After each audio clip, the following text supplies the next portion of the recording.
What's up, everybody? Welcome to Heresy Financial. My name is Joe Brown, and we are seeing all over the place inflation is surging. In fact, just within the last day, Germany's wholesale prices numbers came out, and they rose 4.4% year over year in March, which is almost double what the expectations were. We're seeing skyrocketing prices in things like lumber, copper, the raw materials, the stuff that stuff is actually made out of. We're seeing skyrocketing prices in assets as well, obviously, like the stock market. Bitcoin is hitting all-time highs. Real estate all across the United States is hitting all-time highs. And this is impacting the cost of living for the everyday person. And this isn't anything new. The amount of inflation that we are currently facing and probably will face going into the near future is probably going to be much higher than it has been in the past.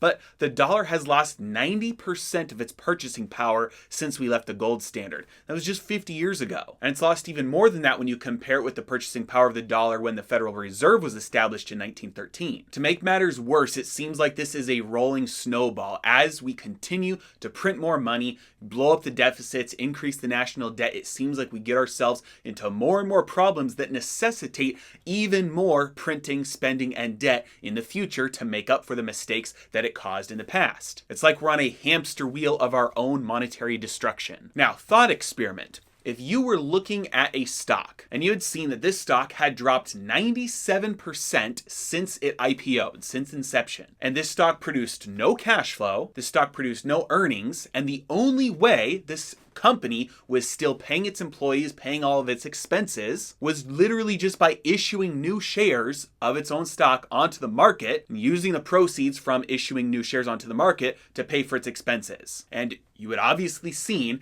for all of history, any other stock that had done these similar things, that exhibited these same characteristics, had very quickly, within the time span of just a few years, gone to zero and been delisted. If you were looking at this stock, you would probably want to short the stock. Now, what I've just described, take that and apply that to pretty much any fiat currency all across the globe. This is essentially what is happening. The value, the purchasing power of fiat currencies all around the world have dropped by 90 to 98% of their purchasing power since inception, since they decoupled from sound money like gold, and they're continually issuing new shares or new units of currency onto the market in order to fund the expenses of their own economies. So the question is, if you want to short the dollar, what is the easiest and the most effective way to do this? Ready? Let's dive in.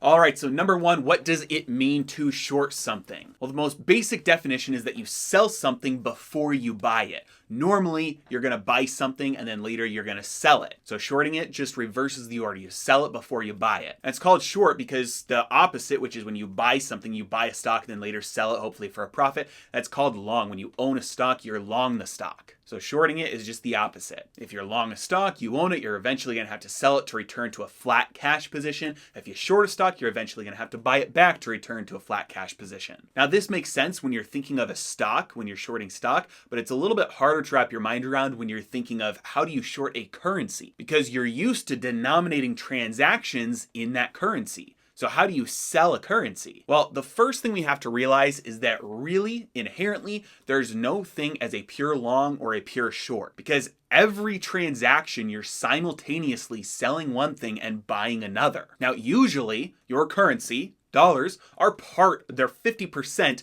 of every transaction that you make. When you go to work, you're selling your labor for dollars. Said another way, you're using labor to buy dollars. When you go to In-N-Out, you are selling dollars to buy a burger. When you buy stocks, you're buying stocks and selling dollars. That's opposite parts of the exact same transaction. You're always simultaneously buying one thing and selling another. Now, we're close, but this doesn't quite fit the definition of shorting, because just because you're selling something doesn't mean that you're shorting something. If you want to short something, it requires one extra step: borrowing. Because if you want to short a stock, you can't just sell a stock that you already own, because then you're just returning to a flat position from selling a stock that you bought. That's closing out your long position. You're not shorting it. If you want to short something, first you have to borrow it in order to then sell it. So if you want to short a stock, First, you have to borrow those shares from somebody else who's okay with you borrowing them from them. And then you take those shares that you borrowed and you sell those shares to another third party.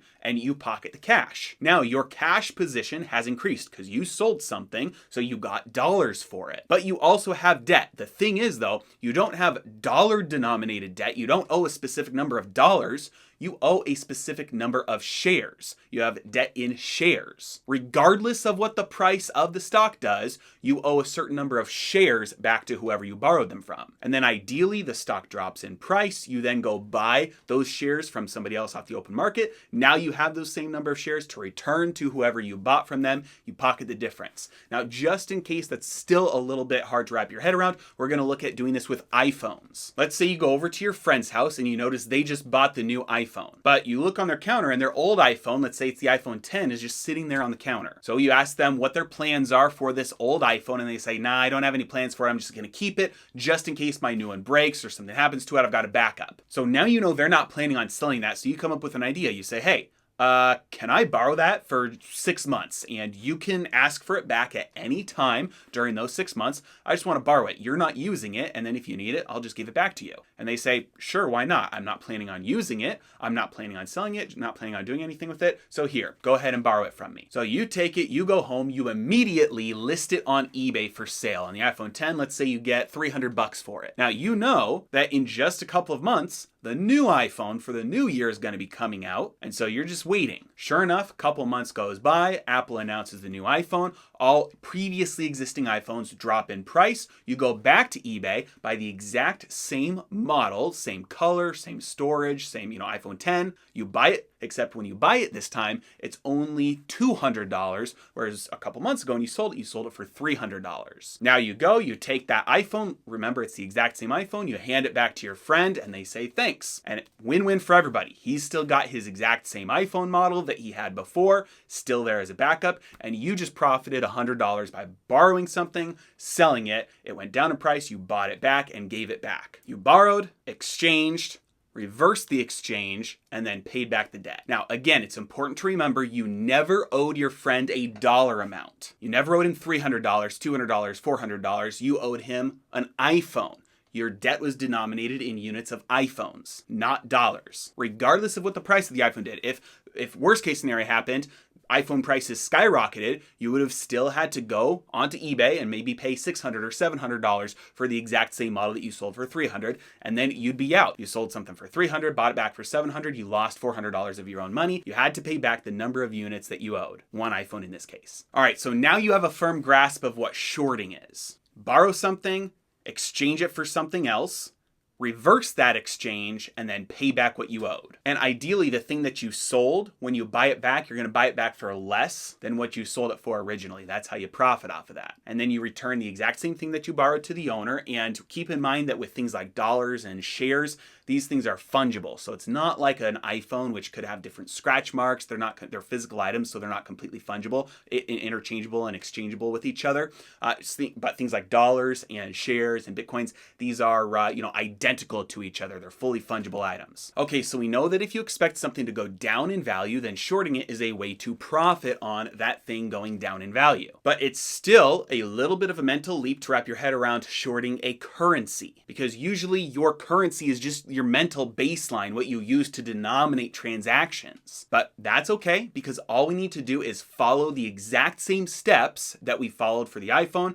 and for stocks when we're looking at shorting the dollar. Borrow, exchange, reverse that exchange, pay back what's owed. So let's apply that to a currency. First, we borrow. This is intuitive. This is easy, right? You can borrow dollars a number of ways. Credit cards, auto loans, HELOC, business loans, margin loan in a brokerage account, or mortgages. There's multitudes of ways to borrow dollars. That part is easy, but that's the first step. We have to borrow dollars. But remember, borrowing's not enough, because if you just borrow dollars and let's say throw it in a bank account, you're not doing anything with it. All you did was borrow. You haven't shorted anything. The next step is to actually exchange those dollars for something else. You have to use that borrowed cash and swap it out for something. You can use that borrowed cash, swap it out for a car, for clothes, for food, for stocks, for gold, for Bitcoin, for a house, investing in your business, whatever it is. Step 1, borrow money. Step 2, exchange that money for something else. Yes, that means that every time you swipe your credit card for a bottle of wine or late night Taco Bell drive-thru, you're shorting the dollar. Now we're still not done because this is just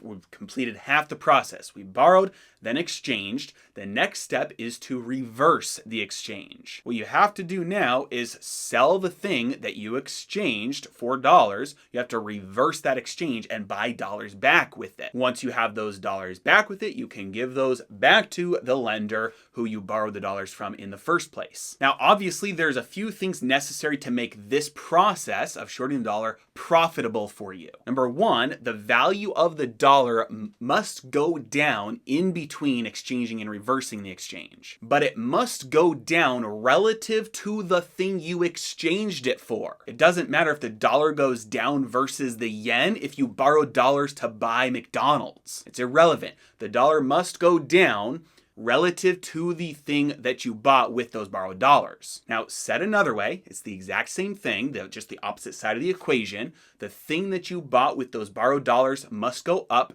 in dollar price. It's the exact same thing. So if you're trying to make money, it would be pretty stupid to short the dollar to buy something that's consumable, like food, because you don't have anything left to sell afterwards. You have to go find those dollars from a different source in order to pay back that debt, or to short dollars and exchange them for a worse currency that's losing its value faster than the currency that you're shorting. Like, who wants to borrow US dollars to buy the Venezuelan bolivar right now? Probably not many people. So the first key to profit from shorting the dollar is that the value of the item you are purchasing with the borrowed dollars must increase in value relative to the currency you're shorting. Again, said the other way, the value of whatever you're shorting, in this case the money, must fall in relation to the thing that you're buying with that borrowed money. Now, this is why the rich use debt to buy assets. Because if you just buy assets with cash, you get one benefit. You benefit from that asset increasing in value, as long as it's, a good asset. So let's say you buy a stock for $100. And today, when you make that investment, you could have also, if you wanted to, if you chose to, you could have used that $100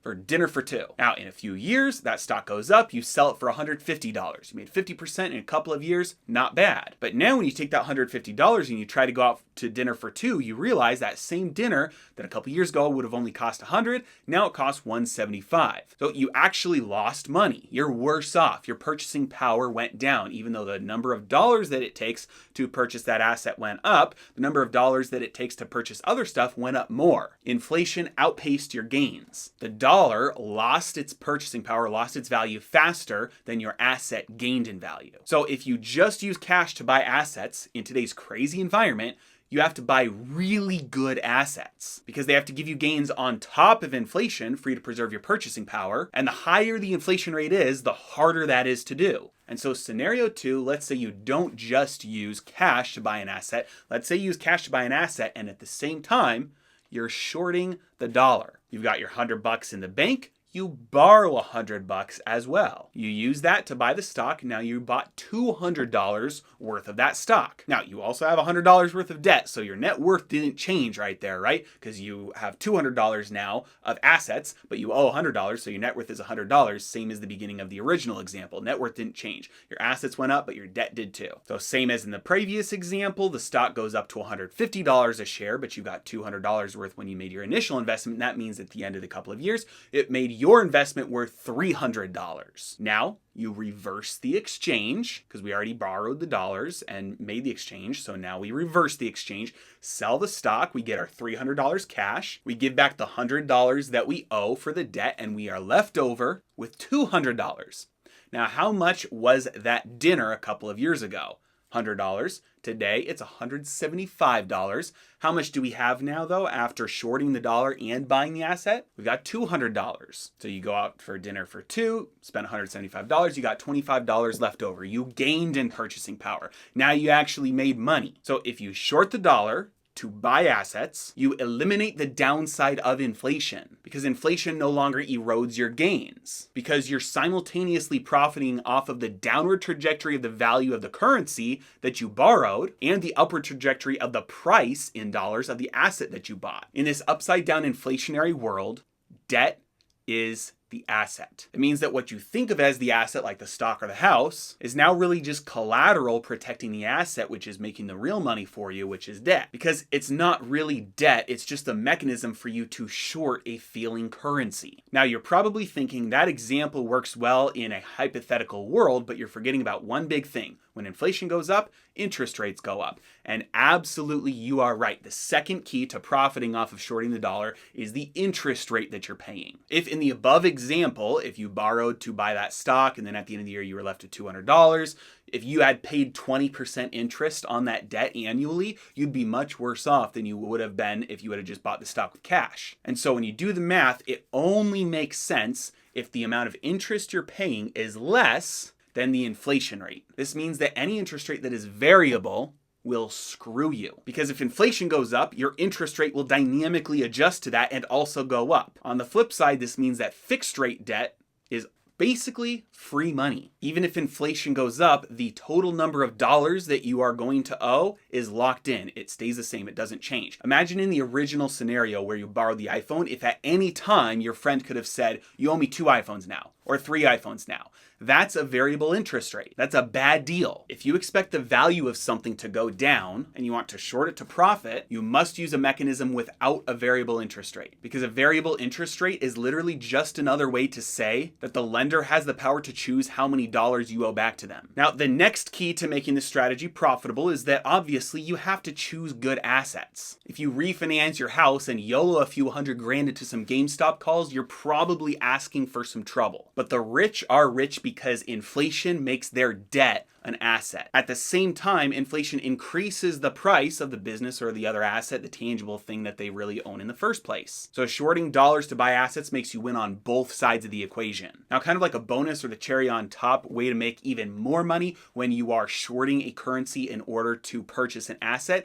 is buying cash flowing assets. Because cash flowing assets will produce income for you that will at least somewhat, and ideally more than 100%, cover the debt service cost. For instance, if you own a house and it's a rental property and you have a mortgage on that property, a renter is paying you rent that will cover the mortgage and then some. You've shorted the dollar, you've purchased an asset, it cash flows for you in excess of what the debt actually costs. This means that you can use the cash flow to pay off the debt over time and eventually erode the value or erode the number of dollars that you owe, and at the end your debt can be wiped out and you never actually have to undo the exchange, reverse that exchange. Now you're left with the asset that cash flows and no debt to pay back. You don't have to sell the asset in the end, and now your total cash flow that you keep in your pocket increases even more because you don't have to use some of that for debt service payments. So you benefit from inflation killing the value of your debt, you benefit from inflation raising your assets cash flow, and you benefit from inflation increasing your assets price. Now you're probably thinking this is all well and good, but what if we have deflation instead of inflation? Well, what is necessary to cause inflation? Because we know that over the long-term course of history, thousands of years, deflation is the natural course of history. That's the only way you have growth, progress, innovation, getting more for less, and increasing the quality of life with finite resources is deflation over time. But we also know that during history, there are bursts isolated, over the course of a couple of decades or even a couple of years or months where you have extreme inflation. So what is necessary then to cause inflation? Well, one thing, monetary expansion. Inflation is always and everywhere a monetary phenomenon. And it's something that we see happening right now, especially in the United States, but all around the world, increasingly with no end in sight. And with so many trillions of dollars, shorting the dollar and invested in assets, and this strategy is being employed by the ultra-rich, corporations, lobbyists, politicians, oligarchs, bureaucrats. Do you really think that those who are in control will intentionally choose an outcome that will bankrupt them, i.e. deflation, when they can avoid that and make themselves richer by just printing more money, which they can do because they can just choose to do that. And they stand to gain a lot by continuing to do that. They will bleed the system dry until all of the trillions that they owe is literally worthless, where what they owe is basically nothing. So I figure I might as well be on the right side of the fence. Copy what the big boys are doing. Because if the strategy starts to fail, you know there's a big juicy bailout just waiting to happen. So in summary, how to short something. Number 1, borrow it. Number 2, exchange it for something else. Number 3, reverse that exchange. Number 4, pay back what you owe. And in order to do this profitably, in between the time that you exchanged and reversed the exchange, the value of what you shorted, the currency, the dollar, must decrease in value relative to what you bought with that money, the asset. And the cherry on top is to find assets that cash flow, and especially assets that cash flow in excess of the cost of servicing the debt. Because then, in the end, it pays for your debt for you, and then you're left with an asset without ever having to sell it. Keep in mind, this video is sponsored by me. So if you're interested in any of the resources that I recommend, if you are interested in buying gold, silver, Bitcoin, real estate, anything like that, I have all of my resources that I use and recommend listed in the description below. As always, I really appreciate you guys. Thanks for watching. Have a good day.